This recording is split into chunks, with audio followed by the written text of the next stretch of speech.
to all Chiefdom, the best damn Kansas City Chiefs podcast in the kingdom. Let's talk about some minicamp here. You want to do that? Oh, minicamp. So, I mean, there ain't really much to talk about. I think everybody probably showed up to minicamp. I have not looked yet, but everybody probably showed up except for Orlando Brown. Expecting him not to be there.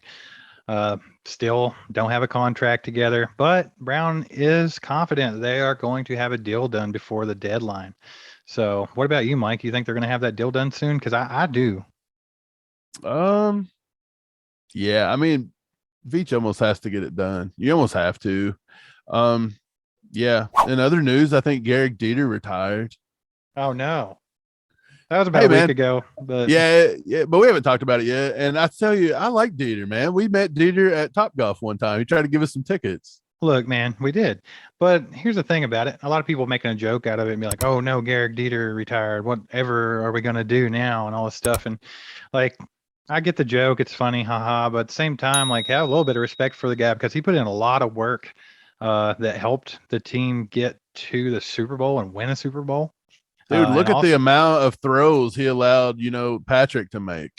Like those two are like this. Yeah, but I mean, he was always on the practice squad at least. And then there were several games. There were games where he put in a lot of time in special teams and things like that. And I don't think that people think about what happens off the field. So, right. I mean, Dieter put in a lot of work, man. So, I mean, he was just a bigger part of that Super Bowl team than anybody else. So, I mean, hats off to Dieter. Yeah, he's a good dude, man. Yeah, cool guy. So, farewell, have fun, and whatever you're going to do after your football career. We'll miss him. But, hey, he said he's sticking around KC. He's not going to move. He'll be around. That's cool. All right, cool. So, Chiefs signed back Jerick McKinnon on a one-year deal. So, what's up with that? I mean, I'm not opposed to it. I think McKinnon performed excellent in the playoffs last season. I like the spark that he added, and he offers a lot. I mean, when McKinnon's healthy, he can play, he can ball. So I'm not opposed to it, but what does that do for the running back room? Because we were kind of talking about that a few videos back. We were kind of thinking the season was going to go in maybe with 4, which is, we thought was going to be Rojo, Clyde, and then probably Derek Gore and Isaiah Pacheco. But now that kind of shakes things up a little bit. So what do you think's going on?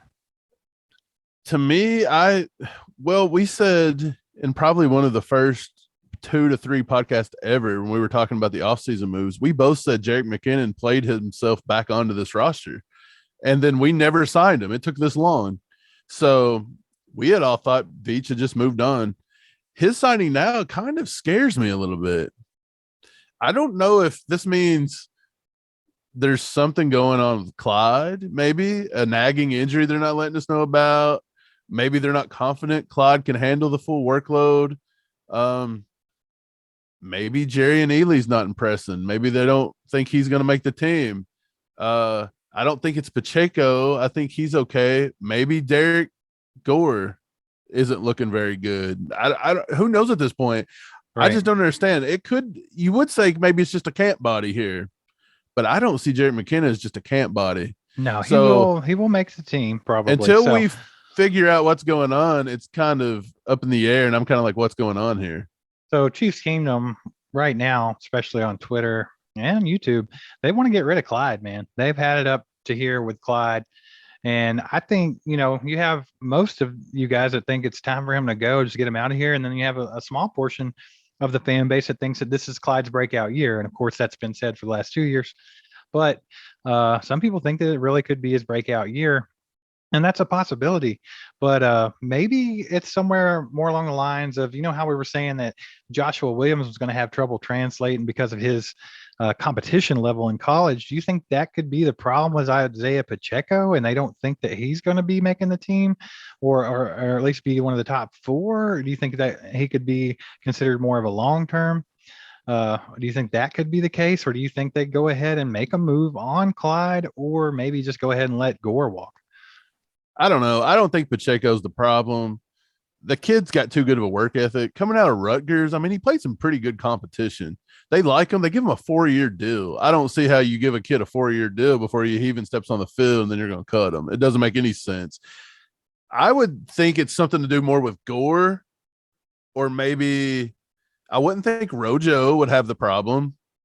I mean, Yeah. unless there's an injury, like I said, we don't know about. Like maybe something they're not making public, maybe just a nagging hamstring or something. They just want a camp body Right. here with So McKinnon, but that's the thing about a lot of people's high on Ronald Jones, but I mean, he does have a history of putting the ball on the ground, and he's also not the greatest receiving back. So, and obviously, Andy Reid teams, they like to have those good receiving backs. Now, that being said, Clyde has not lived up to that label. So, in my opinion, I think they got Rojo on a 1 year. So, I mean, maybe they do cut him. It just really, I think this is just putting a lot of competition in that running back room for camp and things like that. So, I mean, I think it's a good move. I think it's a smart move to get McKinnon back because he earned that spot. He earned to be re-signed. So, I think it'll be good for the running back room. We'll see how it pans out, man. I don't know. It's really up in the air, so we'll just have to wait and see on that one. yeah. I mean, I don't know. We'll see. It's odd. I guess you can never have too many running backs at this point in the season, though. So Right. So we talked about the running back room quite a bit on a previous video that we'll put right here. And you can go watch that right now and see what we think about the running back room before Jerick McKinnon. And then maybe you can come up with your own conclusion on how this might shake things up with getting McKinnon back. Put it down in the comments. Let us know what you think about it.